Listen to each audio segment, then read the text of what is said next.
Mesdames, Messieurs, vous êtes sur Fin d'Afrique Télévision et c'est un plaisir de vous retrouver pour cette autre sortie de la semaine du point de l'économie. Au Cameroun, la lutte contre la fraude des produits pétroliers se poursuit. Suite à une opération ponctuelle de 4 jours menée dans la ville de Yaoundé et ses environs, les brigadiers ont saisi un volume important de 1725 litres de produits pétroliers, dont 1600 litres de gasoil et 125 litres de pétrole lampant. Ces produits étaient stockés et distribués en dehors de tout circuit légal, représentant un risque majeur tant pour la sécurité des populations que pour l'économie nationale. L'un des points sensibles de cette opération a été localisé au quartier Oyomaban, où un entrepôt clandestin servait de lieu de stockage et de redistribution frauduleuse. Il faut dire que ces opérations menées de manière régulière dans plusieurs régions du Cameroun visent à démanteler les réseaux parallèles de distribution de carburant.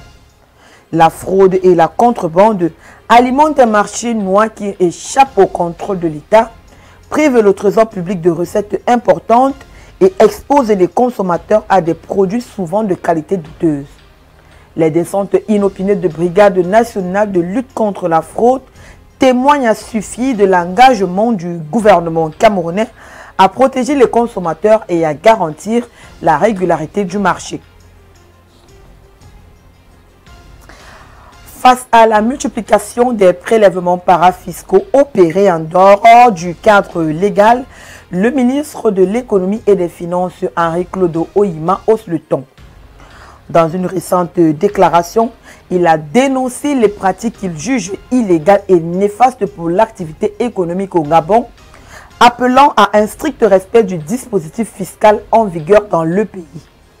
Dans un communiqué publié le 28 août 2025, le ministère de l'Économie, des Finances, de la dette et des participations, chargé de la lutte contre la vie chère, a fait la distinction qui existe entre les prélèvements obligatoires et les impôts, droits et taxes perçus par l'État. Il indique que ces prélèvements relevant de la parafiscalité ont pour objectif de financer des actions à visée économique ou sociale au bénéfice d'entités autres que l'État, telles que les établissements publics industriels et commerciaux ou des personnes morales de droit privé. Par ailleurs, il indique que les opérateurs économiques sont fondés à s'opposer au paiement de taxes qui ne figurent pas dans la loi de finances. Le ministère insiste aussi sur la transparence et la légalité des prélèvements parafiscaux. Le produit de ces prélèvements doit être reversé au trésor public contre la production d'une quittance. Ce mécanisme assure ainsi un suivi rigoureux des recettes perçues et leur bon usage, garantissant que ces prélèvements ne soient pas utilisés à des fins autres que celles définies par la loi. Dans les faits, de nombreux opérateurs dénoncent une prolifération de prélèvements échappant à ce cadre. Certaines entités imposeraient des obligations financières sans base légale et les recettes collectées ne sont pas toujours retracées dans les comptes publics.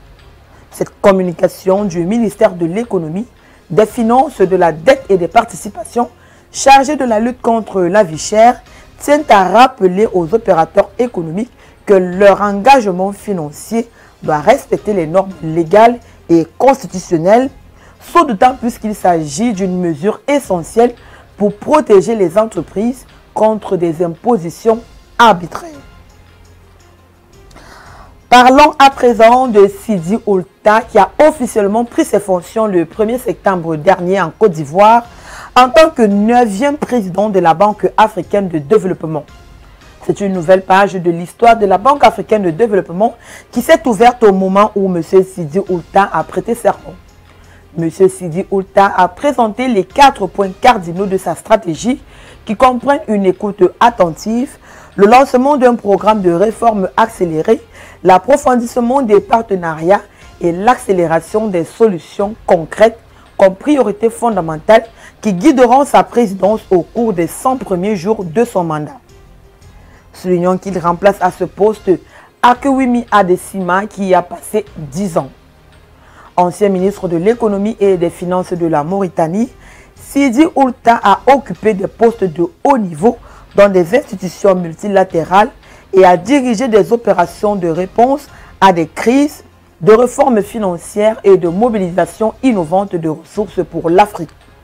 Ce dernier possède plus de 35 années d'expérience en finances africaines et internationales. En 2015, il préside pendant 10 ans aux destinées de la Banque arabe pour le développement économique en Afrique, où il a mené une transformation complète qui a quadruplé le bilan de la banque, lui a valu une notation AAA et l'a positionné parmi les banques de développement les mieux notées en Afrique. Le taux d'inflation au Kenya a accéléré à 4,5% en août 2025, le taux le plus élevé depuis juin 2024, contre 4,1% le mois précédent.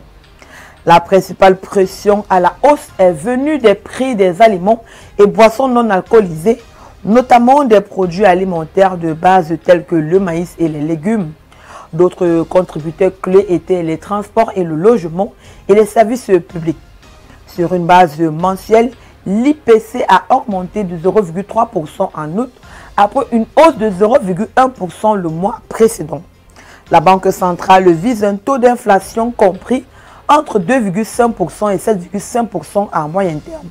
En début du mois d'août, l'institution avait abaissé son principal taux directeur de 25 points de base, le ramenant à 9,50 points, estimant qu'il existait une marge pour assouplir davantage la politique monétaire, l'inflation demeurant largement dans la fourchette ciblée. Les fluctuations surviennent alors que le Kenya est confronté aux effets de plus en plus marqués du changement climatique, notamment des sécheresses prolongées et des inondations récurrentes. En 2024, ces inondations ont détruit près de 64 000 hectares de cultures agricoles, affectant gravement un secteur qui emploie environ 32% de la population active. Mesdames, Messieurs, c'est ici que se referme cette édition du Point de l'économie. Merci de l'avoir suivi. Les programmes sont en continu sur Reflet d'Afrique Télévision.